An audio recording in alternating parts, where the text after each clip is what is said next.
Hi, I'm Ben Alexander, the creator of Ironheart, a solo mech role-playing game. Today, I'm going to take you through how to create characters and play the game using our quick start guide. Before you start playing, you'll need something to write or type on, as well as several 6-sided dice and access to the Ironheart character sheet. To begin, you need to create your character, or rather characters. In Ironheart, you inhabit the dual roles of a pilot and their mech. Today, we're going to generate our characters randomly using dice rolls. We recommend filling out your character sheet as you create your character. Starting with our pilot, we begin with pilot origin. We roll the dice and get a result of a 2. This means we are playing as a Varsis character. The Varsis are a cold-blooded reptilian alien species. Next, we move on to pilot goal. This is what motivates your character to start their adventure in the first place.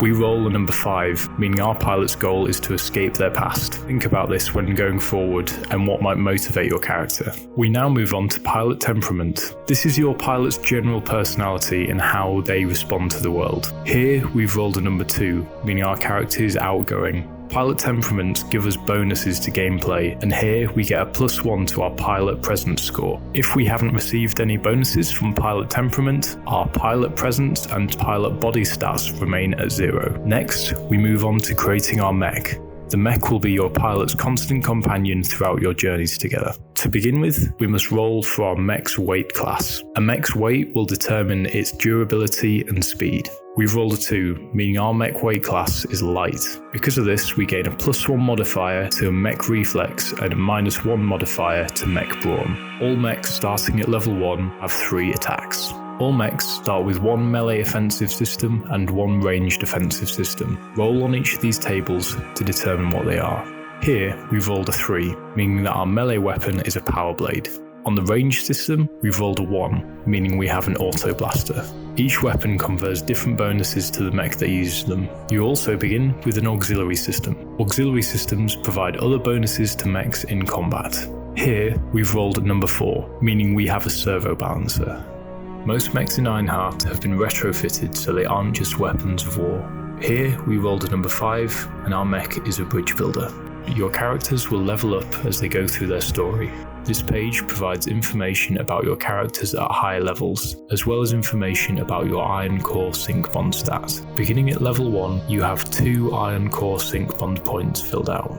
Once your characters are created, you can begin your story. We recommend playing through the following set of actions: building a planet, building a settlement, starting a story circuit, playing through the story circuit, and travelling between missions and locations. Story circuits drive the narrative in Ironheart. These are missions that allow you to explore the world of the Astral Union Ironheart setting. To begin with, we create the biome of the planet we are on. We'll call this one a Land 5. Rolling on the biome table, we roll a 4, meaning this is a rich woodland planet. We also need to create the settlement we begin in. We roll a 3, meaning we start in a burgeoning village. Each settlement in Ironheart has a certain number of amenities. The larger the settlement, the more amenities. We roll twice on the settlement amenities table, and we gain a gymnasia and a library. Each settlement amenity is something the player can interact with while they're in the settlement. We've named the settlement Kappa's Point. Using our journal, we can then begin to describe what is happening with our characters. In my playthrough, I arrived at Kappa's Point, and my character decided to head to the gymnasia. I decided that previously to arriving here, my pilot had narrowly escaped an ambush by mercenaries, the ones from their origin story. As my character goes to the gymnasia, they make a pilot body check to see if they are able to successfully complete an exercise to give themselves a bonus later on.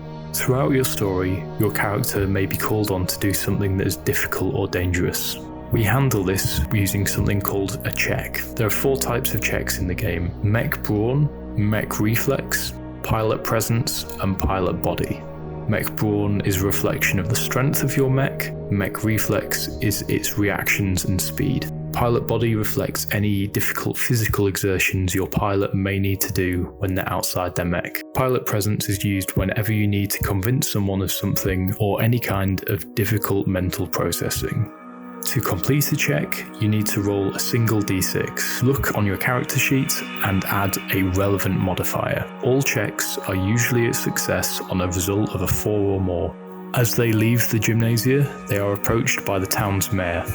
We converse with him, and I decide it'd make sense for him to ask us what we're doing there. My character doesn't want to get into too much detail, so I make a pilot presence check. Unfortunately, in this instance, our pilot fails their check. I decide that our host notices that I'm lying, but decides not to say anything. We continue to talk to the mayor, asking him about the settlement and the local goings-on. In Ironheart, you begin story circuits by talking to the local mayors. This is a perfect opportunity for us to begin a dedicated story. Because story circuits are generated randomly, I decide that the mayor would be evasive about the goings-on, simply stating that something is happening up north. My character decides to help out. This takes us to the next section, travelling encounters. As your characters travel through the world, they'll come across all manner of interesting people and events. We roll on the travelling encounter table, getting a 3, resulting in a mysterious encounter. We roll on the mysterious encounters table, get a number 2. This shows us we've run into 2 mechs who claim to be local law enforcement. Pass a presence check, otherwise they will attack. Unfortunately, I fail my presence check, and these 2 mechs turn on me. I decide that because of my character's background, these are actually 2 mercenaries who have been hunting us, posing as local law enforcement officers. We now move on to combat. Before beginning combat in Ironheart, we usually get a chance to try and talk down our enemies, either intimidating them or trying to reason with them. However, I decided that in this circumstance, my character wouldn't have time to respond in this way.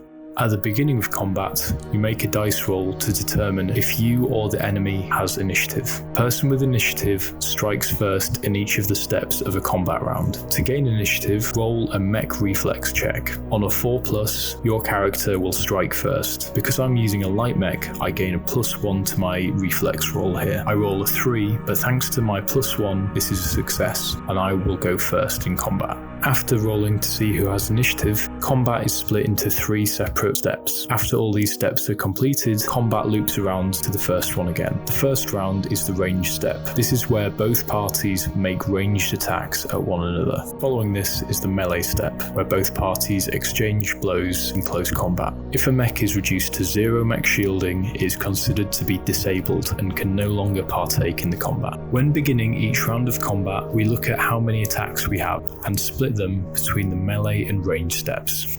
Our mech, being level 1, has 3 attacks. In this instance, we opt to use 1 ranged attack and 2 melee attacks. For each attack, we roll 1d6. On a 4+, it is a successful hit against the enemy. Each weapon gives us different bonuses. Because I'm using an auto blaster in the range step, I gain an additional attack there. I make 2 attack rolls against my enemies. I get a result of a 2 and a result of a 5, meaning 1 success and 1 failure. I look at the damage that my mech does and see that I haven't quite destroyed one of the enemy mechs. Now they get to attack back. When you are attacked in Ironheart, you roll to defend. A similar principle applies here. On a d6 roll of 4 or more, you successfully defend yourself and take no damage. Next is the melee step. Here you make attacks using melee weapons. Because I'm using a power blade, I get +1 to hit. I make 2 attacks by rolling 2d6. I get a 3 and a 5 to hit, but because of my +1 to hit, my 3 also connects with the enemy. After rolling the damage, I see that I've destroyed one of my enemies. I take no damage in return by successfully rolling my defense roll.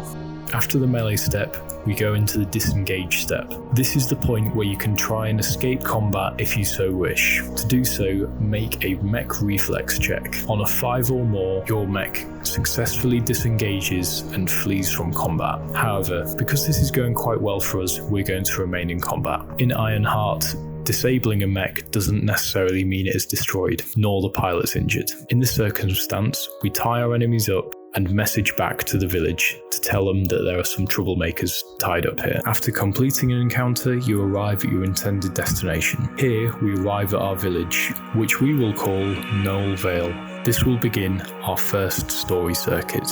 Each story circuit has 6 parts. You have the option of randomly generating which of the first 5 you play, or simply play them through in the order they are presented here.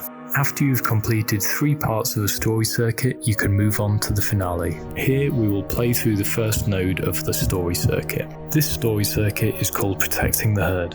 While exploring a rural town surrounded by rolling green pastures, you hear a commotion from the town hall. Something or someone has been interfering with a herd of mulhoons, giant peaceful grazing creatures. Many have been disappearing from the flock, which is not in their nature. Our pilot decides to help and begins on the story circuit. Our first story circuit node is herding the mulhoons. Here we are informed that the giant beasts are panicking and restless. There have been multiple disappearances and you need to help guide the flock to safety.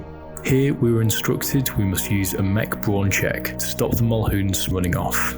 We make these checks using our mech brawn modifier, and each failure results in us taking 2 mech shielding damage. Our characters attempt 2 mech brawn checks, failing one and succeeding at another. However, we want to pass both of them, and we use one of our special abilities. In moments of stress, your mech and pilot can synchronize their minds together. We call this engaging the iron core. This allows our characters to perform near impossible feats of heroism, but it does come with a risk. We have a list of different abilities that use the iron core. Here, we're going to use the heroic push ability. This allows us to successfully pass one failed mech brawn or mech reflex check, even if we'd failed the roll. You can use the iron core a number of times a day equal to your iron core sync bond stat. Because of our level, we have an iron core sync bond of 2, meaning we can use it twice in a day. We can use it more than this in a day, but it results in mech shielding taking some damage. As you play through the game and your mech and pilot experience things together, their iron core sync bond stat will grow, reflecting them growing closer as characters. After we've completed this activity, we can make a pilot presence check. If we succeed, the mulhoons are successfully corralled and calmed. We now move on to another part of the story circuit. As we return home for the night, a farmhand is brought into town, gibbering wildly about something that attacked the herd on their watch. We can attempt to calm them down and learn more about the situation. We roll a presence check and are successful. We manage to get information out of them. They say that something is out there. It looks like a wolf, but is as big as a mulhoon. As they say this, an eerie cybernetic howl echoes through the valley. We'll leave the story circuits there. If you want to find out more, please check out Ironheart on Backakit.